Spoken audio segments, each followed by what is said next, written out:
أعوذ بالله من الشيطان الرجيم. بسم الله الرحمن الرحيم. سبحان الذي أسرى بعبده ليلا من المسجد الحرام إلى المسجد الأقصى الذي باركنا حوله لنريه من آياتنا إنه هو السميع البصير. وآتينا موسى الكتاب وجعلناه هدى لبني إسرائيل ألا يتخذوا من دوني وكيلا. ذرية من حملنا مع نوح إنه كان عبدا شكورا.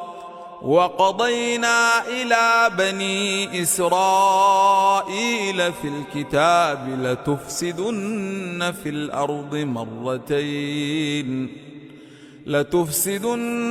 في الأرض مرتين ولتعلن علوا كبيرا. فإذا جاء وعد أولاهما بعثنا عليكم عبادا لنا أولي بأس شديد فجاسوا خلال الدير وكان وعدا مفعولا. ثم رددنا لكم الكرة عليهم وأمددناكم بأموال وبنين وجعلناكم أكثر نفيرا. إن أحسنتم أحسنتم لأنفسكم وإن أسأتم فلها. فإذا جاء وعد الآخرة ليسوءوا وجوهكم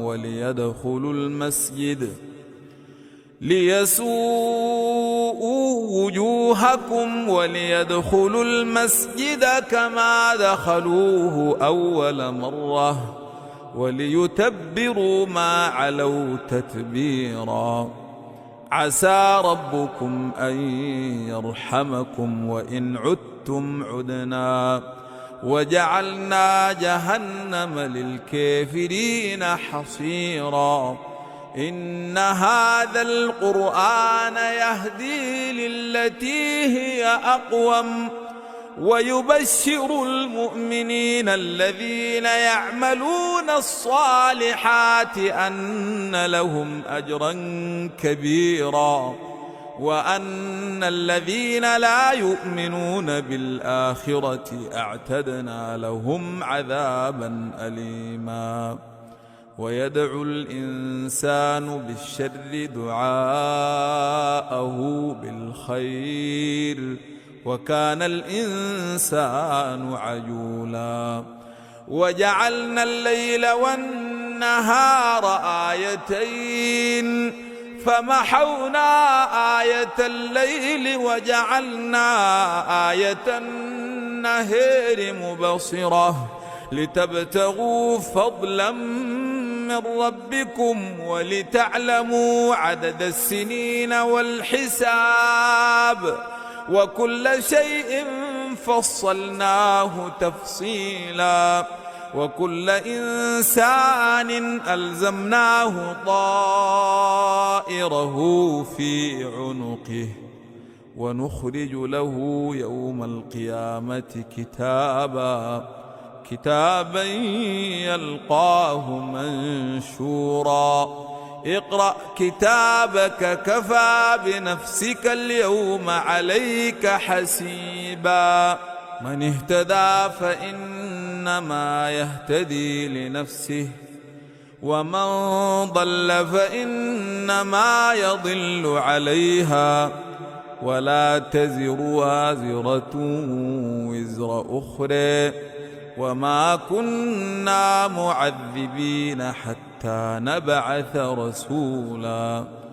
وإذا أردنا أن نهلك قرية أمرنا مترفيها ففسقوا فيها فحق عليها القول فدمرناها تدميرا. وكم أهلكنا من القرون من بعد نوح وكفى بربك بذنوب عباده خبيرا بصيرا. من كان يريد العاجلة عجلنا له فيها ما نشاء لمن نريد ثم جعلنا له جهنم يصلاها مذموما مدحورا. ومن أراد الآخرة وسعى لها سعيها وهو مؤمن فأولئك كان سعيهم مشكورا. كلا نمد هؤلاء وهؤلاء من عطاء ربك وما كان عطاء ربك محظورا. انظر كيف فضلنا بعضهم على بعض وللآخرة أكبر درجات وأكبر تفضيلا. لا تجعل مع الله إلها آخر فتقعد مذموما مخذولا. وقضى ربك ألا تعبدوا إلا إياه وبالوالدين إحسانا إما يبلغن عندك الكبر أحدهما أو كلاهما فلا تقل لهما أف ولا تنهرهما وقل لهما قولا كريما واخفض لهما جناح الذل من الرحمة وقل رب ارحمهما كما ربياني صغيرا. ربكم أعلم بما في نفوسكم إن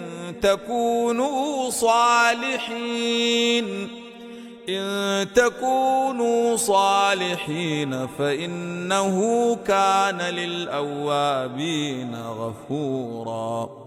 وآت ذا القربى حقه والمسكين وابن السبيل ولا تبذر تبذيرا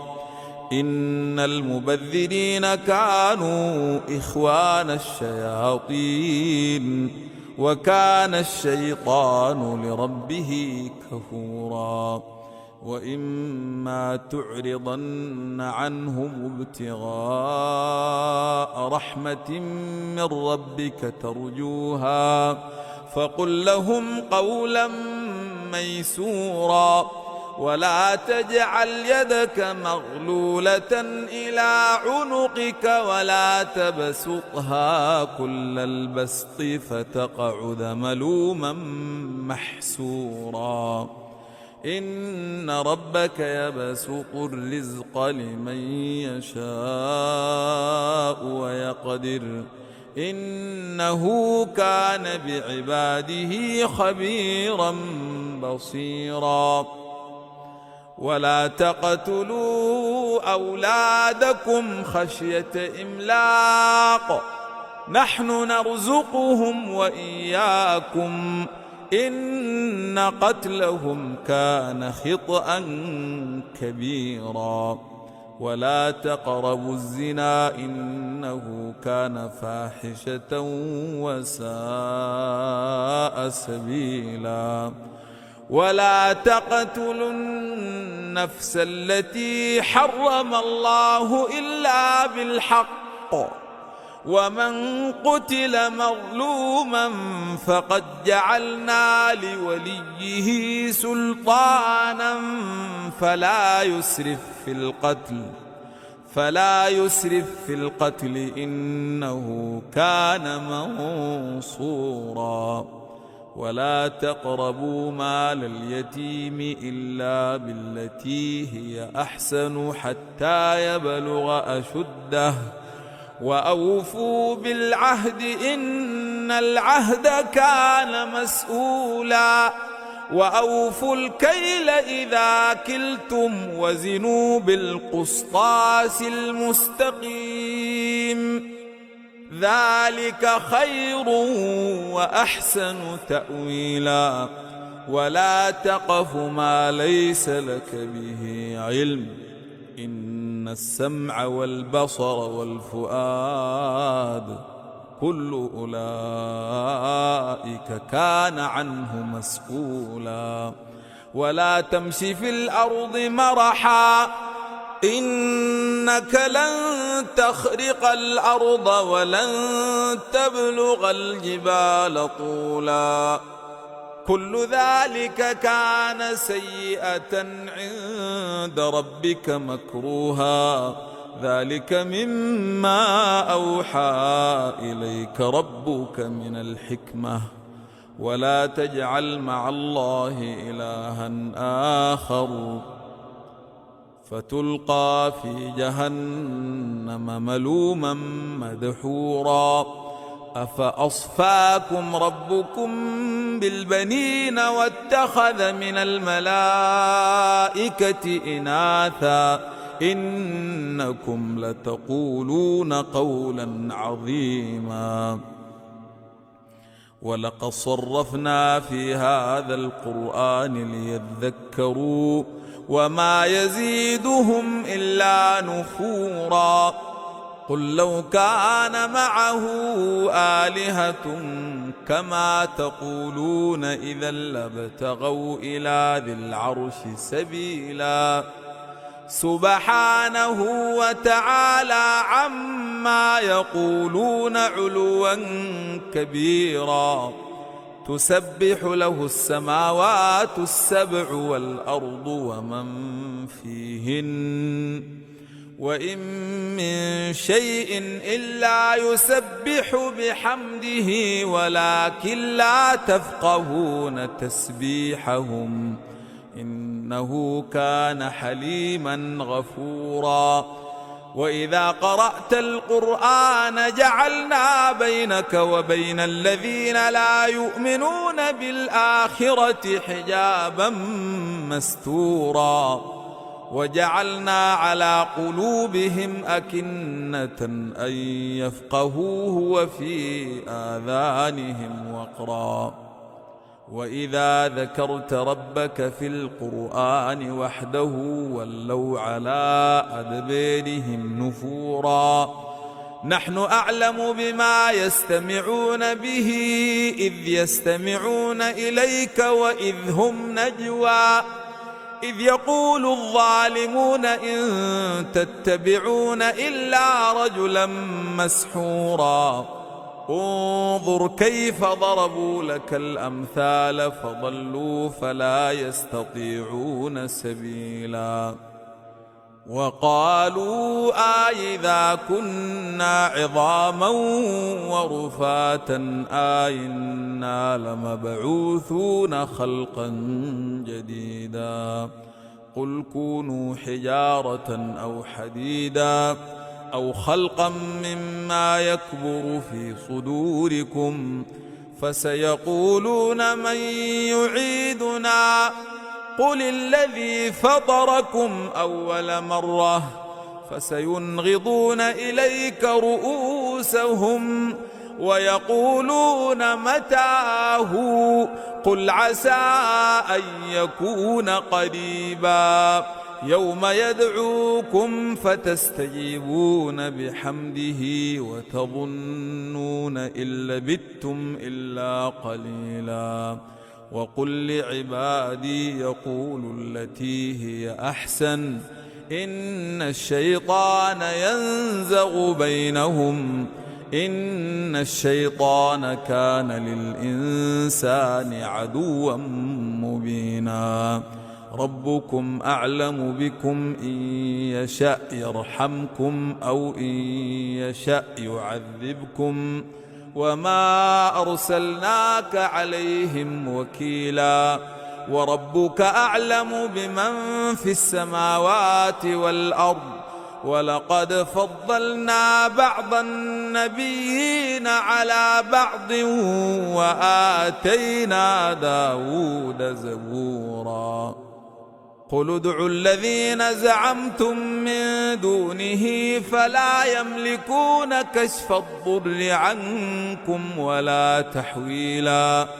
أولئك الذين يدعون يبتغون إلى ربهم الوسيلة أيهم أقرب ويرجون رحمته ويخافون عذابه إن عذاب ربك كان محظورا وإن من قرية إلا نحن مهلكوها قبل يوم القيامة أو معذبوها عذابا شديدا كان ذلك في الكتاب مسطورا وما منعنا أن نرسل بالآيات إلا أن كذب بها الأولون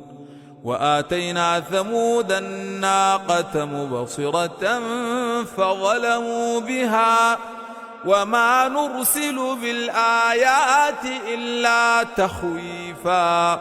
وإذ قلنا لك إن ربك أحاط بالناس وما جعلنا الرؤيا التي أريناك إلا فتنة للناس والشجرة الملعونة في القرآن ونخوفهم فما يزيدهم إلا طغيانا كبيرا وإذ قلنا للملائكة اسجدوا لآدم فسجدوا إلا إبليس قال أسجد لمن خلقت طينا قال أرأيتك هذا الذي كرمت علي لئن أخرتني إلى يوم القيامة لأحتنكن ذريته إلا قليلا قال اذهب فمن تبعك منهم فإن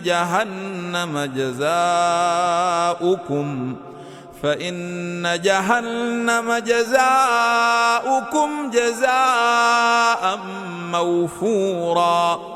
واستفزز من استطعت منهم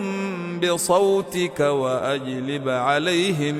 بخيلك ورجلك وشاركهم في الأموال والأولاد وعدهم وما يعدهم الشيطان إلا غرورا إن عبادي ليس لك عليهم سلطان وكفى بربك وكيلا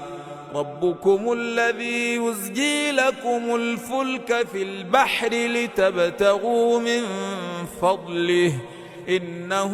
كان بكم رحيما وإذا مسكم الضر في البحر ضل من تدعون إلا إياه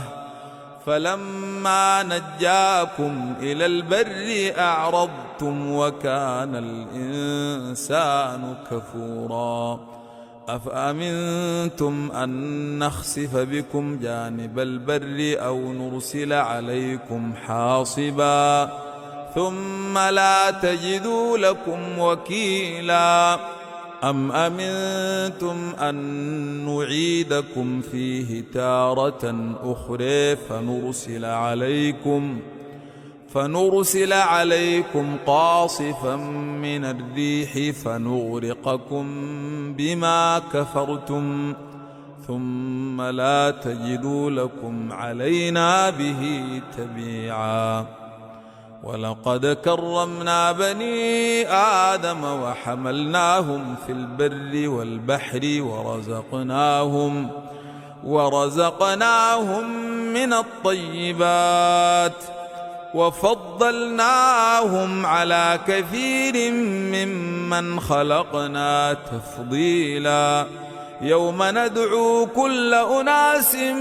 بإمامهم فمن أوتي كتابه بيمينه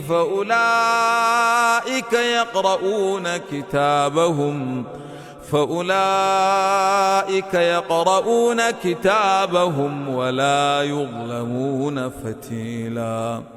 ومن كان في هذه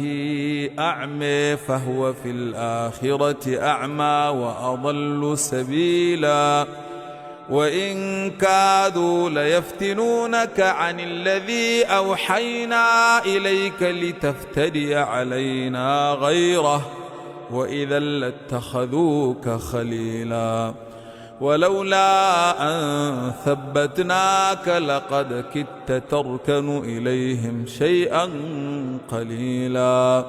إذا لأذقناك ضعف الحياة وضعف الممات ثم لا تجد لك علينا نصيرا وإن كادوا ليستفزونك من الأرض ليخرجوك منها وإذا لا يلبثون خلفك إلا قليلا سنة من قد أرسلنا قبلك من رسلنا ولا تجد لسنتنا تحويلا أقم الصلاة لدلوك الشمس إلى غسق الليل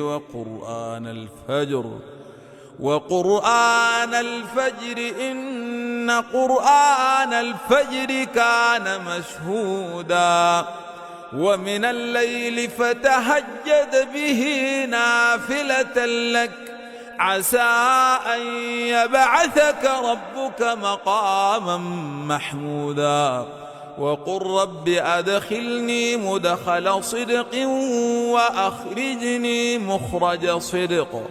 واجعل لي من لدنك سلطانا نصيرا وقل جاء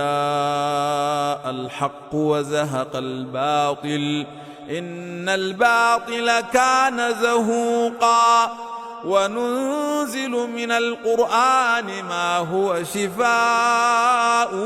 ورحمة للمؤمنين ولا يزيد الظالمين إلا خسارا وإذا أنعمنا على الإنسان أعرض ونأى بجانبه وإذا مسه الشر كان يئوسا قل كل يعمل على شاكلته فربكم أعلم بمن هو أهدى سبيلا ويسألونك عن الروح قل الروح من أمر ربي وما أوتيتم من العلم إلا قليلا ولئن شئنا لنذهبن بالذي أوحينا إليك ثم لا تجد لك به علينا وكيلا إلا رحمة من ربك إن فضله كان عليك كبيرا قل لئن اجتمعت الإنس والجن على أن يأتوا بمثل هذا القرآن لا يأتون بمثله ولو كان بعضهم لبعض ظهيرا ولقد صرفنا للناس في هذا القرآن من كل مثل فأبى أكثر الناس إلا كفورا وقالوا لن نؤمن لك حتى تفجر لنا من الأرض ينبوعا أو تكون لك جنة من نخيل وعنب فتفجر الأنهار خلالها تفجيرا أو تسقط السماء كما زعمت علينا كسفا أو تأتي بالله والملائكة قبيلا أو يكون لك بيت من زخرف أو ترقى في السماء ولن نؤمن لرقيك حتى تنزل علينا كتابا نقرأه قل سبحان ربي هل كنت إلا بشرا رسولا وما منع الناس أن يؤمنوا إذ جاءهم الهدى إلا أن قالوا أبعث الله بشرا رسولا قل لو كان في الأرض ملائكة يمشون مطمئنين لنزلنا عليهم من السماء ملكا رسولا قل كفى بالله شهيدا بيني وبينكم إنه كان بعباده خبيرا بصيرا ومن يهد الله فهو المهتد ومن يضلل فلن تجد لهم أولياء من دونه ونحشرهم يوم القيامة على وجوههم عميا وبكما وصما مأواهم جهنم كلما خبت زدناهم سعيرا ذلك جزاؤهم بأنهم كفروا بآياتنا وقالوا أإذا كنا عظاما ورفاتا أإنا لمبعوثون خلقا جديدا أولم يروا أن الله الذي خلق السماوات والأرض قادر على أن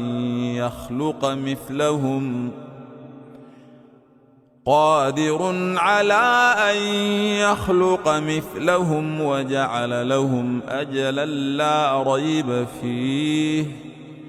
فأبى الظالمون إلا كفورا قل لو أنتم تملكون خزائن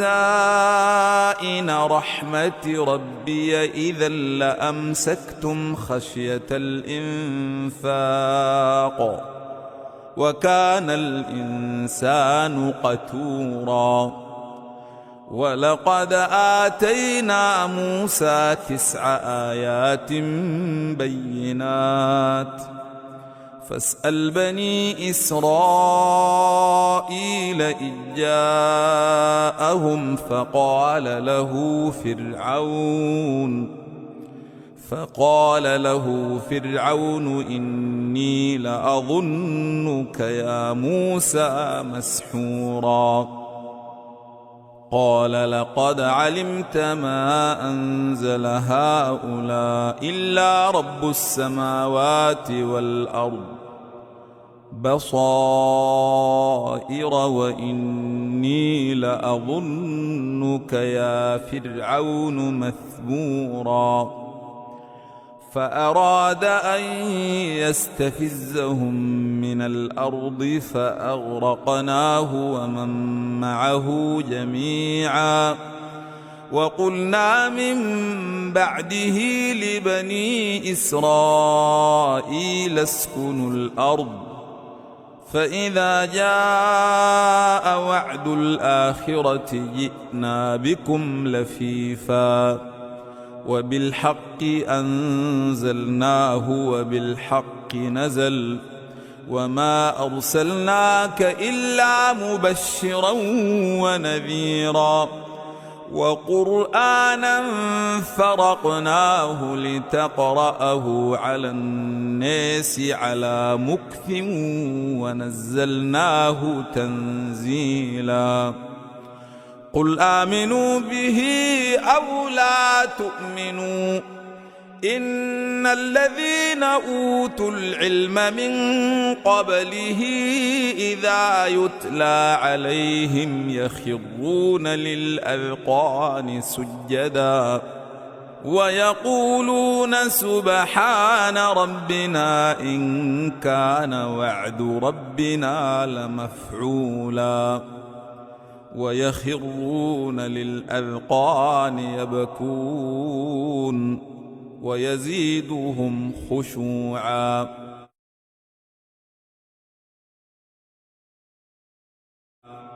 قل ادعوا الله أو ادعوا الرحمن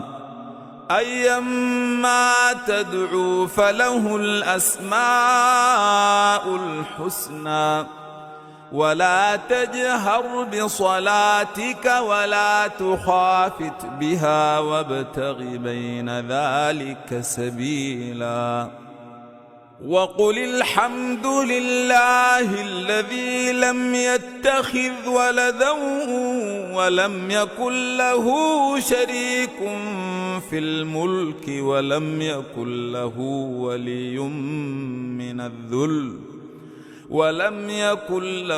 ولي من الذل وكبره تكبيرا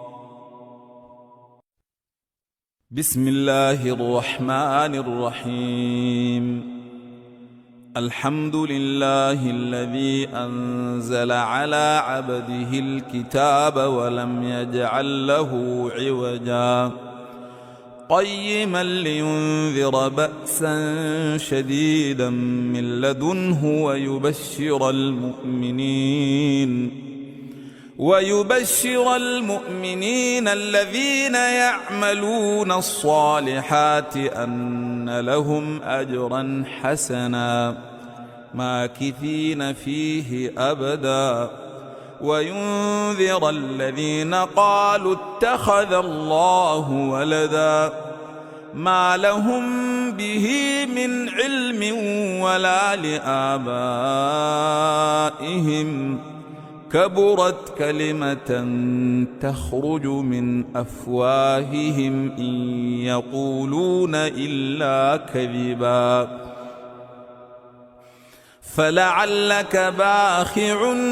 نفسك على آثارهم إن لم يؤمنوا بهذا الحديث أسفا إنا جعلنا ما على الأرض زينة لها لنبلوهم أيهم أحسن عملا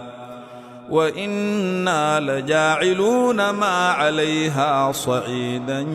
جرزا أم حسبت أن أصحاب الكهف والرقيم كانوا من آياتنا عجبا إذ أوى الفتية إلى الكهف فقالوا ربنا آتنا من لدنك رحمة وهيئ لنا من أمرنا رشدا فضربنا على آذانهم في الكهف سنين عددا ثم بعثناهم لنعلم أي الحزبين أحصى لما لبثوا أمدا نحن نقص عليك نبأهم بالحق إنهم فتية آمنوا بربهم وزدناهم هدى وربطنا على قلوبهم إذ قاموا فقالوا ربنا رب السماوات والأرض لن ندعو من دونه إلها لقد قلنا إذا شططا هؤلاء قوم اتخذوا من دونه آلهة لولا يأتون عليهم بسلطان بين فمن أظلم ممن افترى على الله كذبا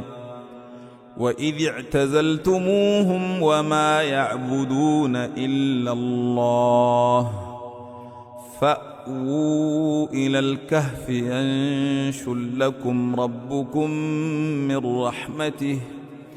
ينشر لكم ربكم من رحمته ويهيئ لكم من أمركم مرفقا وترى الشمس إذا طلعت تزاور عن كهفهم ذات اليمين وإذا غربت تقرضهم ذات الشمال وهم في فجوة منه ذلك من آيات الله من يهد الله فهو المهتد ومن يضلل فلن تجد له وليا مرشدا وتحسبهم أيقاظا وهم رقود ونقلبهم ذات اليمين وذات الشمال وكلبهم باسط ذراعيه بالوصيد لو اطلعت عليهم لوليت منهم فرارا ولملئت منهم رعبا وكذلك بعثناهم ليتساءلوا بينهم قال قائل منهم كم لبثتم قالوا لبثنا يوما أو بعض يوم قالوا ربكم أعلم بما لبثتم فابعثوا أحدكم بورقكم هذه إلى المدينة فلينظر أيها أزكى طعاما فليأتكم برزق منه وليتلطف ولا يشعرن بكم أحدا إنهم إن يظهروا عليكم يرجموكم أو يعيدوكم في ملتهم ولن تفلحوا إذا أبدا وكذلك أعثرنا عليهم ليعلموا أن وعد الله حق وأن الساعة لا ريب فيها إذ يتنازعون بينهم أمرهم فقالوا ابنوا عليهم بنيانا ربهم أعلم بهم قال الذين غلبوا على أمرهم لنتخذن عليهم مسجدا سيقولون ثلاثة رابعهم كلبهم ويقولون خمسة سادسهم كلبهم رجما بالغيب ويقولون سبعة وثامنهم كلبهم قل ربي أعلم بعدتهم ما يعلمهم إلا قليل فلا تمار فيهم إلا مراء ظاهرا ولا تستفت فيهم منهم أحدا ولا تقولن لشيء إني فاعل ذلك غدا إلا أن يشاء الله واذكر ربك إذا نسيت وقل عسى أن يهديني ربي لأقرب من هذا رشدا ولبثوا في كهفهم 300 سنين وازدادوا 9 قل الله أعلم بما لبثوا له غيب السماوات والأرض أبصر به وأسمع ما لهم من دونه من ولي ولا يشرك في حكمه أحدا واتل ما أوحي إليك من كتاب ربك لا مبدل لكلماته ولن تجد من دونه ملتحدا واصبر نفسك مع الذين يدعون ربهم بالغداة والعشي يريدون وجهه ولا تعد عيناك عنهم تريد زينة الحياة الدنيا ولا تطع من أغفلنا قلبه عن ذكرنا واتبع هواه وكان أمره فرطا وقل الحق من ربكم فمن شاء فليؤمن ومن شاء فليكفر إنا أعتدنا للظالمين نارا أحاط بهم سرادقها وإن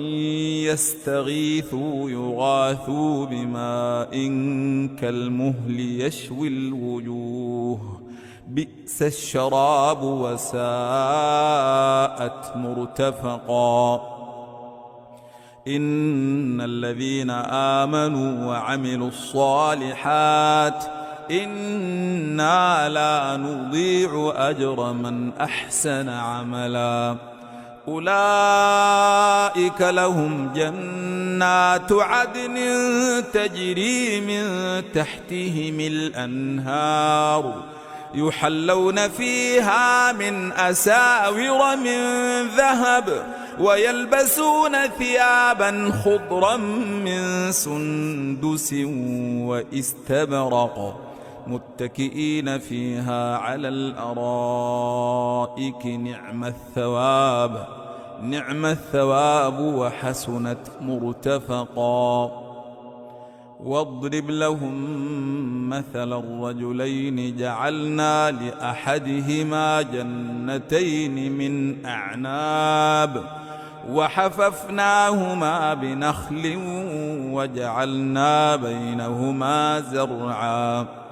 كلتا الجنتين آتت أكلها ولم تظلم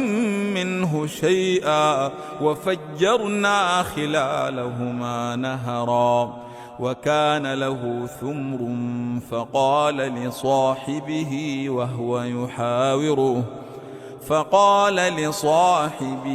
وهو يحاوره أنا أكثر منك مالا وأعز نفرا ودخل جنته وهو ظالم لنفسه قال ما أظن أن تبيد هذه أبدا وما أظن الساعة قائمة ولئن رددت إلى ربي لأجدن خيرا منها منقلبا قال له صاحبه وهو يحاوره أكفرت بالذي خلقك من تراب ثم من نطفة ثم سواك رجلا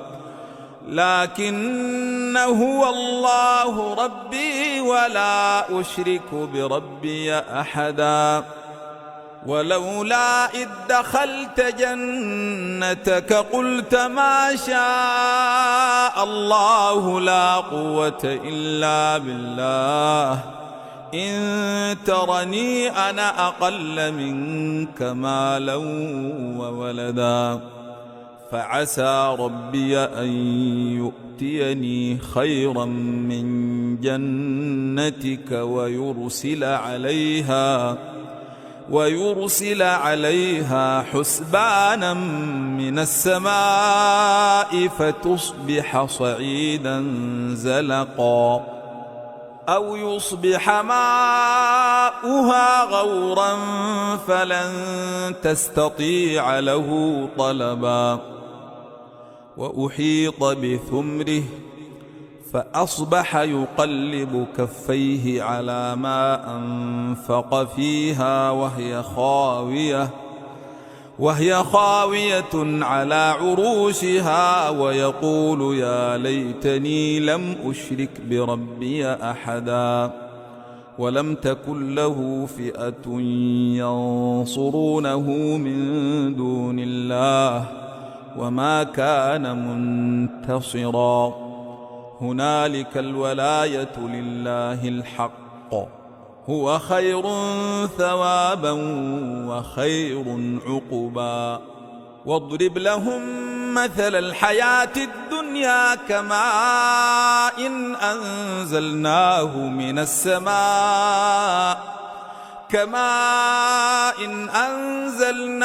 من السماء فاختلط به نبات الأرض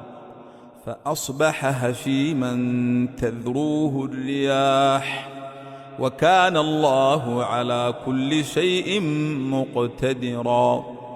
المال والبنون زينة الحياة الدنيا والباقيات الصالحات خير عند ربك ثوابا وخير أملا ويوم تسير الجبال وترى الأرض بارزة وحشرناهم فلم نغادر منهم أحدا وعرضوا على ربك صفا لقد جئتمونا كما خلقناكم أول مرة بل زعمتم أن لن نجعل لكم موعدا ووضع الكتاب فترى المجرمين مشفقين مما فيه ويقولون يا ويلتنا ما لهذا الكتاب لا يغادر صغيرة ولا كبيرة إلا أحصاها ووجدوا ما عملوا حاضرا ولا يظلم ربك أحدا وإذ قلنا للملائكة اسجدوا لآدم فسجدوا إلا إبليس كان من الجن ففسق عن أمر ربه أفتتخذونه وذريته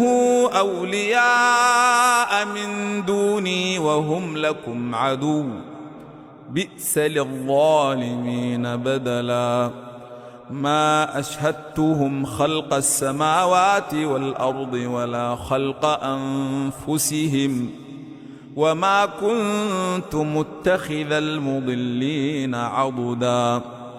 ويوم يقول نادوا شركائي الذين زعمتم فدعوهم فلم يستجيبوا لهم وجعلنا بينهم موبقا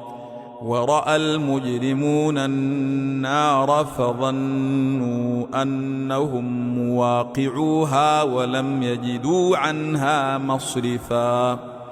ولقد صرفنا في هذا القرآن للناس من كل مثل وكان الإنسان أكثر شيء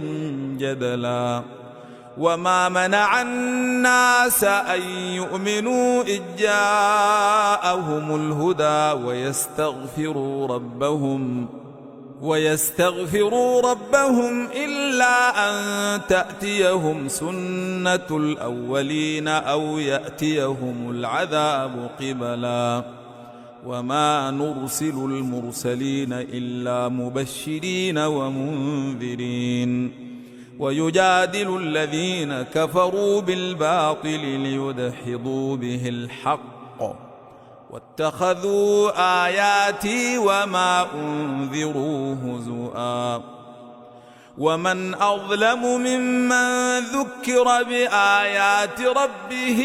فأعرض عنها ونسي ما قدمت يداه إنا جعلنا على قلوبهم أكنة أن يفقهوه وفي آذانهم وقرا وإن تدعهم إلى الهدى فلن يهتدوا إذا أبدا وربك الغفور ذو الرحمة لو يؤاخذهم بما كسبوا لعجل لهم العذاب بل لهم موعد لن يجدوا من دونه موئلا وتلك القرى أهلكناهم لما ظلموا وجعلنا لمهلكهم موعدا وإذ قال موسى لفتاه لا أبرح حتى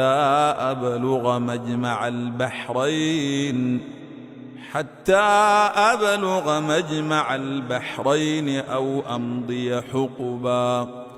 فلما بلغا مجمع بينهما نسيا حوتهما فاتخذ سبيله في البحر سربا فلما جاوزا قال لفتاه